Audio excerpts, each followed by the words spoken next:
Holidays-nale, adu namma GT Holidays da. GT Holidays, South India's #1 travel brand. You know you are special when you're with GT Holidays. Karur கூட்ட நெரிசலில் சிக்கி 41 பேர் உயிரிழந்த சம்பவம் தொடர்பாக IG Ashra Garg தலைமையிலான சிறப்பு புலனாய்வு குழு விசாரணையை தொடங்கியுள்ளது. கரூரில் கூட்ட நெரிசலில் சிக்கி 41 பேர் உயிரிழந்த சம்பவத்தில் தமிழக வெற்றிக் கழக தலைவரும் நடிகருமான விஜய்க்கு சென்னை உயர்நீதிமன்றம் கடும் கண்டனம் தெரிவித்தது. மேலும் இச்சம்பவம் தொடர்பாக விசாரிக்க ஐஜி அஷ்ரா கார்க் தலைமையிலான சிறப்பு புலனாய்வு குழுவை நியமித்து உத்தரவிட்டது.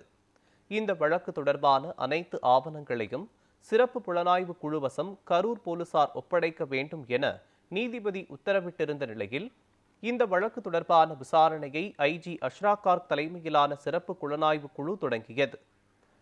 இந்த வழக்கு தொடர்பான கோப்பு மற்றும் ஆதாரங்களை விசாரணை அதிகாரி பிரேமானந்த் ஐஜியிடம் ஒப்படைத்தார். இதனைத் தொடர்ந்து சம்பவம் நடந்த வேலுச்சாமிபுரத்தில் சிறப்பு புலனாய்வு குழுவினர் ஆய்வு செய்தனர்.